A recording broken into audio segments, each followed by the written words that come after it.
জেগেছে রে লেগেছে, জেগেছে রে জেগেছে,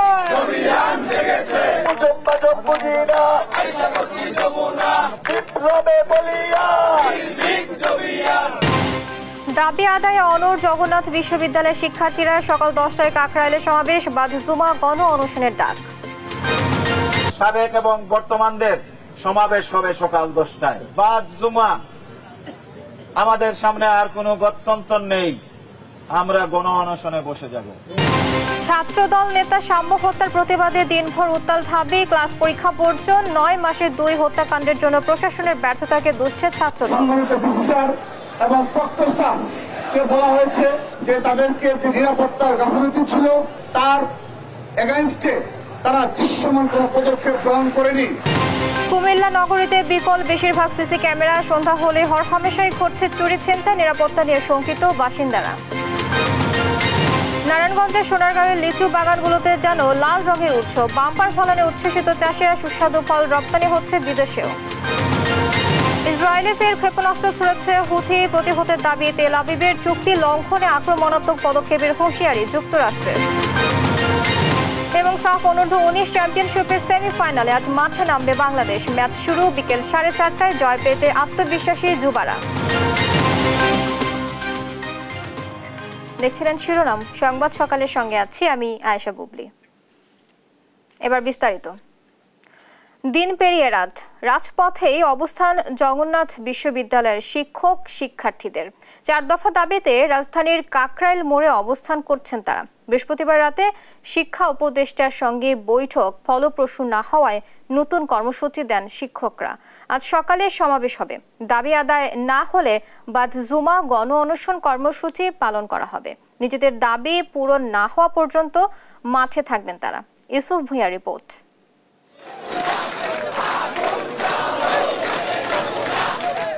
স্লোগানে স্লোগানে মুখর রাজপথ, দাবি আদায়ের জন্য দিনরাত রাজপথেই অবস্থান জগন্নাথ বিশ্ববিদ্যালয়ের শিক্ষক শিক্ষার্থীদের। তাদের সঙ্গে একাত্মতা জানিয়েছে বিভিন্ন ছাত্র ও সামাজিক সংগঠন।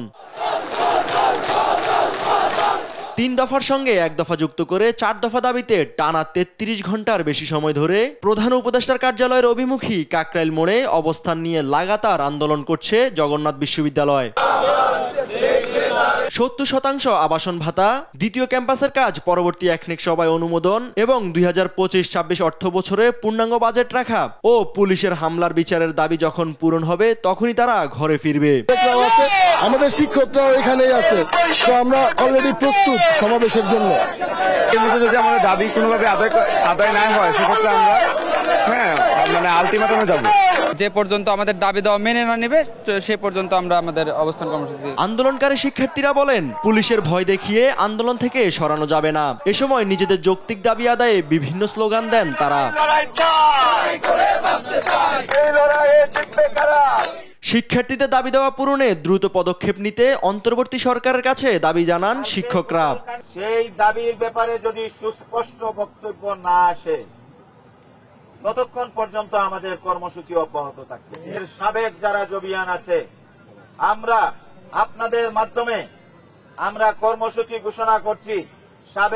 সাবেক এবং বর্তমানদের সমাবেশ হবে সকাল 10টায়। জুমার নামাজের পর বাদ-জুমা আমাদের সামনে আর কোনো গত্যন্তর নেই, আমরা গণ অনশনে বসে যাব। থেকে পালিত হবে গণ অনশন এবং অবস্থান কর্মসূচি। যতক্ষণ পর্যন্ত দাবি আদায় না হবে ততক্ষণ পর্যন্ত শিক্ষক শিক্ষার্থীরা রাজপথেই থাকার ঘোষণা দিয়েছেন। ইউসুফ ভূঁইয়া, দেশ টিভি, ঢাকা। প্রধান বিচারপতির বাসভবন, মাজার গেট সহ বিভিন্ন স্থানে সভা সমাবেশ, মিছিল, বিক্ষোভ নিষিদ্ধ করে গণবিজ্ঞপ্তি প্রকাশ করেছে ঢাকা মেট্রোপলিটন পুলিশ। বিকেলে ডিএমপির মিডিয়া অ্যান্ড পাবলিক রিলেশনস বিভাগ থেকে পাঠানো গণবিজ্ঞপ্তিতে এই তথ্য জানানো হয়েছে।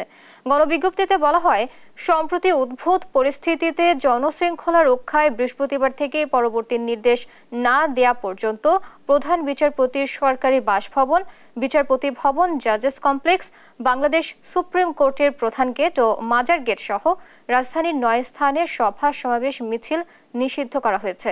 বিজ্ঞপ্তিতে প্রতিবাদ কর্মসূচির নামে সড়ক অবরোধ করে যান চলাচল বিঘ্ন না ঘটানোর জন্য সংশ্লিষ্ট সবাইকে অনুরোধ করা হয়েছে।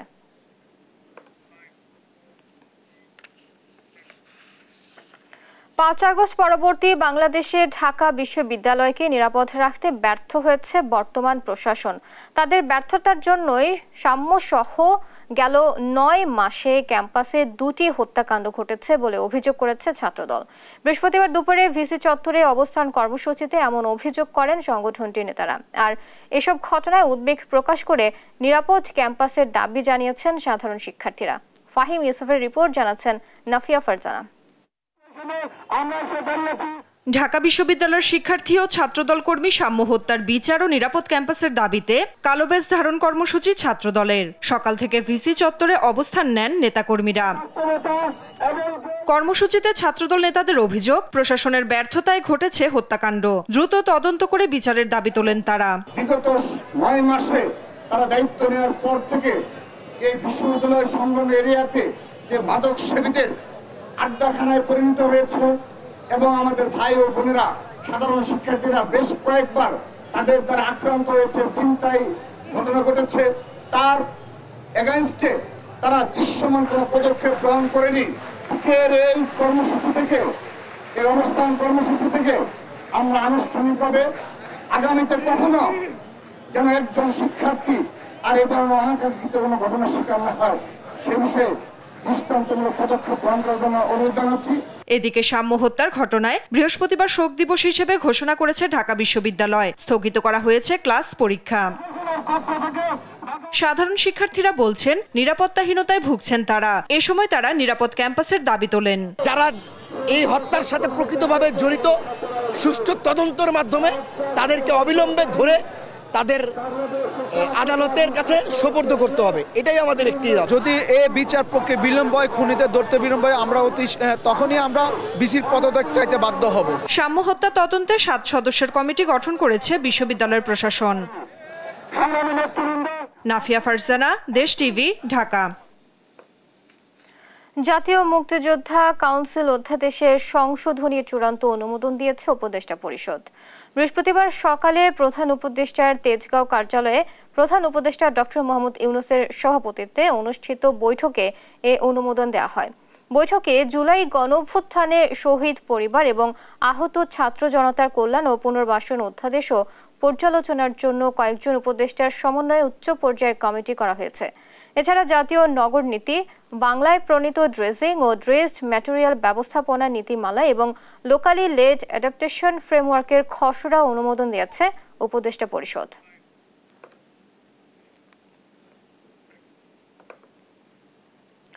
দিনের সূর্য ডুব দিতেই অন্ধকারে নিমজ্জিত হয় কুমিল্লার কয়েকটি গুরুত্বপূর্ণ সড়ক। সন্ধ্যা হলেই এসব সড়কে হরহামেশাই হয় চুরি ছিনতাই। সুযোগ বুঝে পথচারীদের মূল্যবান জিনিসপত্র ছিনিয়ে নেয় ছিনতাইকারী চক্র। নগরীতে বেশিরভাগ সিসি ক্যামেরা বিকল থাকায় নিরাপত্তা নিয়ে শঙ্কিত বাসিন্দারা। সহকর্মী সুমন কবিরের পাঠানো তথ্য ও ছবিতে জানাচ্ছেন অঙ্কন চৌধুরী। সড়কে সিসি ক্যামেরা না থাকায় সাধারণ মানুষের নিরাপত্তা ব্যাহত হচ্ছে, অথচ বিষয়টি নিয়ে কোনো মাথা ব্যথাই নেই কুমিল্লা সিটি কর্পোরেশনের। ফলে খুন, ছিনতাইয়ের মতো ঘটনা ঘটছে অহরহ। বিশেষ করে গত 5 আগস্টের পর বেশিরভাগ ক্যামেরা বিকল হয়ে আছে। নগরীর গুরুত্বপূর্ণ সড়কে জ্বলছে না সড়কবাতি, অচল বেশিরভাগ সিসি ক্যামেরা। এই সুযোগে রাতের বেলায় ঘটছে চুরি ছিনতাইয়ের মতো ঘটনা। অপরাধীরা তো জানে যে হচ্ছে সিসিটিভি নাই, তো তারা এই সুযোগটা কাজে লাগাচ্ছে। এর মধ্যেই আমরা মানে চুরি, ডাকাতি বা ছিনতাই যাই বলি এই সমস্যাগুলো অনেক বেড়ে গেছে। সিটি কর্পোরেশনের যতগুলি সিসি ক্যামেরাগুলি ছিল এগুলি আজকে বন্ধ হওয়ার কারণে বিভিন্ন জায়গায় বিভিন্ন রাস্তার কোনায় ছিনতাইকারীদের অত্যাচারে আমাদের অতিষ্ঠ। অপরাধ ঠেকাতে ব্যবহৃত সিটি কর্পোরেশনের 92টি সিসি ক্যামেরা এখন গায়েব, যা উদ্বেগের কারণ হয়ে দাঁড়িয়েছে। অথচ প্রতি মাসে আইটি বিশেষজ্ঞদের মাস্টার রোলে বেতন দেওয়া হচ্ছে। সিটি কর্পোরেশনের 92টি সিসি ক্যামেরা ছিল, এখন কিন্তু সেই সিসি ক্যামেরাগুলো কোথাও যেন উধাও হয়ে গেল। একসময় আইনশৃঙ্খলা পরিস্থিতি দেখুন, গত 1.5 মাসে কিন্তু 60টি হত্যাকাণ্ড ঘটেছে। নগরের নিরাপত্তায় বিকল ক্যামেরা পুনরায় সচল করা হচ্ছে বলে জানান কুমিল্লা সিটি কর্পোরেশনের নির্বাহী প্রকৌশলী। আমরা চেষ্টা করব এই প্রত্যেকটা ক্যামেরা আমরা অ্যাক্টিভ রাখতে, বিশেষ করে আইন শৃঙ্খলার জন্য এটা সহায়ক ভূমিকা হিসেবে কাজে আসবে। চুরি ছিনতাই বন্ধের পাশাপাশি নগরবাসী নিরাপত্তায় দ্রুত ব্যবস্থা নেবে কর্তৃপক্ষ, এমনটাই প্রত্যাশা কুমিল্লাবাসীর। নিউজ ডেস্ক, দেশ টিভি।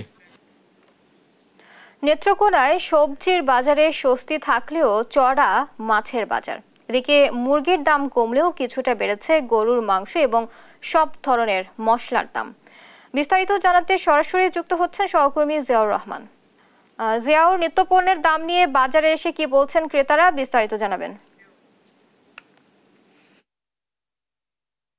বুবলি, নেত্রকোনার যে নিত্যপণ্যের বাজার রয়েছে সেসব বাজারে কিন্তু বিশেষ করে যে সবজির বাজার, এই সবজির বাজারে কিছুটা স্বস্তি থাকলেও মাছের বাজার কিন্তু একেবারেই চড়া বলে ক্রেতারা আমাদেরকে জানিয়েছেন। পাশাপাশি মাংসের বাজার, বিশেষ করে গরুর যে মাংস রয়েছে সেই মাংসের মূল্য কিন্তু আগের চেয়ে কিছুটা বেড়েছে বলে ক্রেতারা আমাদেরকে জানিয়েছেন। আমি যদি একটু দেখাতে চাই, আমি এই মুহূর্তে রয়েছি নেত্রকোনার যে কেন্দুয়া পৌর শহরের কাঁচা বাজার রয়েছে সেই কাঁচা বাজারে। তো আমি ক্রেতা এবং বিক্রেতাদের সঙ্গে কথা বলে জানতে পেরেছি, তারা আমাকে যেমনটি জানিয়েছে যে আলু 20 টাকা কেজি ধরে বিক্রি হচ্ছে এবং চিচিঙ্গা, করলা, ঢেঁড়স, তো এগুলো কিন্তু একেবারেই ক্রেতা যারা আছেন তাদের নাগালের মধ্যে আছে কাঁচা বাজারের মূল্য। এছাড়া মাছ রয়েছে, মাছ কিন্তু বিশেষ করে পুকুরে যে চাষকৃত মাছের দাম, বিশেষ করে রুই, কাতল এবং মৃগেল, শিং, কই, এসব মাছের দাম কিন্তু অনেকটাই বেড়েছে। যদিও পাঙ্গাস মাছের দাম 160-70 টাকা কেজি ধরে বিক্রি করা হচ্ছে বলে ক্রেতারা আমাদেরকে জানিয়েছেন। এবং খাসির যে মাংস রয়েছে সেই মাংসের দাম কিন্তু 1100 টাকা কেজি ধরে ছিল, কিন্তু এখন বিক্রি হচ্ছে আজকে 1000 টাকা। এবং গরুর যে মাংস সেই মাংসের মূল্য কিন্তু আগের চেয়ে একটু বেড়েছে বলে ক্রেতারা আমাদেরকে জানিয়েছেন। গত সপ্তাহে কিন্তু গরুর মাংস ছিল 720 থেকে 30 টাকা কেজি ধরে বিক্রি হতো, এই মাংস এখন বিক্রি হচ্ছে 750 টাকা কেজি ধরে। এছাড়া মশলা যে রয়েছে, বিশেষ করে এলাচের দামটা কিন্তু একেবারে ঊর্ধ্বমুখী। ক্রেতা এবং বিক্রেতারা আমাদেরকে জানিয়েছেন যে মশলার দাম কিন্তু দিন দিন বেড়ে চলছে নেত্রকোনার যে নিত্যপণ্যের বাজারগুলোতে। তো সব মিলিয়ে আমি যদি আপনাদেরকে নেত্রকোনার যে দৈনন্দিন বাজার, সেসব বাজারের চিত্র যেটি, যে আগামী ঈদুল আজহাকে সামনে রেখে ক্রেতারা ধারণা করছেন যে হয়তো নিত্যপণ্যের বাজার আরো ঊর্ধ্বমুখী হতে পারে। তাই ক্রেতাদের দাবি এবং সচেতন মানুষরা বলছেন যে ঈদুল আজহাকে সামনে রেখে প্রশাসন যদি বাজার মনিটরিং ব্যবস্থা তারা নিয়মিত পরিচালনা করেন, মোবাইল কোর্ট পরিচালনা করেন, তাহলে হয়তো বাজারের যে সিন্ডিকেট রয়েছে সেসব সিন্ডিকেট তারা করতে পারবেন না এবং ক্রেতাদের যে নিত্যপণ্য সেসব নিত্যপণ্য তারা হয়তো ঈদুল আজহা উপলক্ষে বাজার ব্যবস্থা স্বাভাবিক থাকবে বলে তারা কিন্তু প্রত্যাশা করছেন। তো বুবলি, এই ছিল আমার কাছে নেত্রকোনা থেকে নিত্যপণ্যের যে বাজার সেই বাজারের সর্বশেষ চিত্র। নারায়ণগঞ্জের সোনারগাঁয়ের বাগানগুলোতে এবার যেন লাল রঙের উৎসব। মৌসুমী ফল লিচুর বাম্পার ফলনে উচ্ছ্বসিত চাষিরা। এতে চাষিরা যেমন লাভবান হচ্ছেন, তেমনি ভোক্তারাও পাচ্ছেন তাজা ও সুস্বাদু ফল। স্থানীয় বাজারের চাহিদা পূরণ করেই রপ্তানি হচ্ছে বিদেশে। সহকর্মী বিল্লাল হোসাইনের তথ্য ও ছবিতে জানাচ্ছেন সালমা জাহান। নারায়ণগঞ্জের সোনারগাঁওয়ের আকাশ জুড়ে এখন যেন লিচুর লালাপ ছোঁয়া। একদিকে গাছ ভরা থোকা থোকা লিচু, অন্যদিকে ব্যস্ত সময় পার করছেন চাষিরা। বলা হয় পর্তুগিজরা 1700 খ্রিস্টাব্দে প্রথম এই অঞ্চলে লিচুর চারা নিয়ে আসেন। সেই থেকেই সোনারগাঁওয়ের মাটিতে শুরু হয় লিচু চাষের ইতিহাস। আজ সেই ইতিহাসের ধারাবাহিকতায় 85টি গ্রামের কৃষক বুনছেন সাফল্যের গল্প। ফুল ফলন আগে আসে, যেটা এদিকে সোনারগাঁও লিচুটা আগে নেমে যায়, খাওয়ার সুস্বাদু ভালো। এই জন্য ঢাকা থেকে, গাজীপুর থেকে, নানগুজ থেকে এসে ওই তাজা লিচু সোনারগাঁও থেকে নিয়ে যায়। প্রায় 6000 টাকা দর পাইতেছি, 50-50 টাকা দর পাইতেছি হাজারে আর কি। এবারকা অনেক দাম ভালো আর কি। আবার পাইকারি এবারকা সোনারগাঁয়ের ভিতরে অনেক বেশি। কদমি লিচুটা মানুষের চাহিদার মধ্যে প্রথম থেকে এটা ভালো, দামটা এবার একটু হালকা একটু বেশি। সোনারগাঁওয়ের কদমি জাতের লিচু মৌসুমের শুরুতেই বাজারে আসে, ফলে চাহিদাও বেশি। তবে পাইকাররা বলছেন ফলন ভালো হলেও কিছুটা দাম বেশি। সোনারগাঁও আপনার ভালো লিচু পাওয়া যায়, সবার আগে এটা আসে, এই জন্য সবার আশা করে। প্রতি বছর এখানে আসা হয়, মানে লিচুটা এখানে ভালো পাওয়া যায়, এই জন্য আসা হয়। কদমি লিচুটা অনেক ভালো, এই জন্য এখান থেকে আগে আসে লিচুটা, এই জন্য এখান থেকে নেওয়া হয় লিচুটা। এবছর 110 হেক্টর জমিতে লিচু চাষ হয়েছে। উৎপাদন লক্ষ্যমাত্রা 720 মেট্রিক টন। আনুমানিক বাজার মূল্য প্রায় 6 থেকে 7 কোটি টাকা। লিচু উৎপাদনে কৃষকদের পরামর্শ, প্রশিক্ষণ ও আধুনিক চাষাবাদের মাধ্যমে আরও বাগান সম্প্রসারণের পরিকল্পনা চলছে বলে জানান এ কৃষি কর্মকর্তা। সামনের বার আমরা চেষ্টা করতেছি কৃষি ডিপার্টমেন্টের পক্ষ থেকে যে এটা আরও কীভাবে সম্প্রসারণ করা যায়, বিশেষ করে কদমি লিচুটা দেশের বাইরেও কীভাবে অন্যান্য উপজেলায় বা জেলায় কীভাবে আরও সম্প্রসারণ করা যায়, এটা আমরা কৃষকদেরকে পরামর্শ দিচ্ছি এবং প্রয়োজনীয় ব্যবস্থা গ্রহণ করছি। লিচুর এই বাম্পার ফলন শুধু অর্থনৈতিক সাফল্যই নয়, কৃষকের মুখে হাসি ফুটিয়ে তুলেছে। এই সাফল্য ধরে রাখলে ভবিষ্যতে সোনারগাঁয়ের লিচু হতে পারে দেশের অন্যতম রপ্তানি সম্ভাবনাময় ফল। নিউজ ডেস্ক, দেশ টিভি। লম্বা এক জোড়া বাঁশের মাঝে কঞ্চিতে রয়েছে পা রাখার জায়গা। তাতে পা রেখে 6 থেকে 8 ফুট উঁচু দিয়ে সড়কে হেঁটে বেড়াচ্ছে এক কিশোর। শুনতে আশ্চর্য মনে হলেও এমন অসম্ভবকে সম্ভব করে সবাইকে অবাক করে দিয়েছে কুষ্টিয়ার 9ম শ্রেণীর শিক্ষার্থী তুহিন হোসেন। তার এমন প্রতিভায় মুগ্ধ পরিবার ও এলাকাবাসী। ইরফান রানার ক্যামেরায় কুষ্টিয়া থেকে নাহিদ হাসান তিতাসের রিপোর্ট।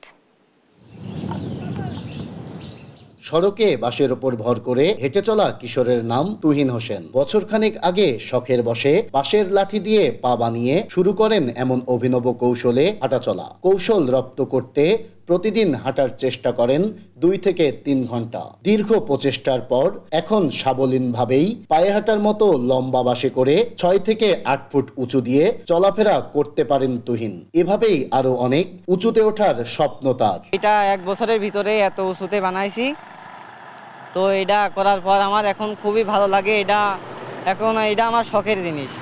আমি এটা শখ করে প্রথম শখ করে শিখছিলাম, তো এখন এটা আমার খুব ভালো লাগে। কুষ্টিয়ার সদর উপজেলার বৃত্তিপাড়া গ্রামের 9ম শ্রেণীর শিক্ষার্থী তুহিনের এমন ব্যতিক্রমী প্রতিভা সাড়া ফেলেছে এলাকায়। তার বাসে চড়ে এমন হাঁটার দৃশ্য দেখে মুগ্ধ এলাকাবাসী। অন্যরকম একটা বিষয় যেটা আসলে আশেপাশে এরকম কেউ করে না। আমাদের গ্রামে এমন একটা ছেলে আছে যে সারা বাংলাদেশবাসীকে তাক লাগিয়ে এমন একটি সুন্দর দৃশ্য আমাদেরকে দেখাবে। এলাকার অনেক শিশু কিশোররাই এখন তার কাছ থেকে এমন অভিনব হাঁটার কৌশল শিখতে চায়। তোর কাছ থেকে বানাইছে, কিভাবে বানাতে সেটা দেখলাম, দেখার পরে ওই বানায় দিল। তুহিন ভাই মনে করেন যে অনেক করেছে, আমাদেরকে খুব সাহায্য করেছে। প্রথম দিকে তুহিনের বাসে চড়ে এমন অদ্ভুত হাঁটার চেষ্টায় পরিবার বাধা দিলেও তার এমন প্রতিভাই এখন খুশি তারা। এত রাগ করি বকি টকি তাও পরেও শোনে না, তা কি করবো, ওরকম বেড়াতে বেড়াতে এমন চালু হয়ে গেছে, ও আর যেদিক ঘুরবো ওর ইচ্ছা। এখন ভালো লাগছে, আমার ভাইকে অনেক মানুষ দেখতে আসছে, অনেক জায়গা থেকে আসছে।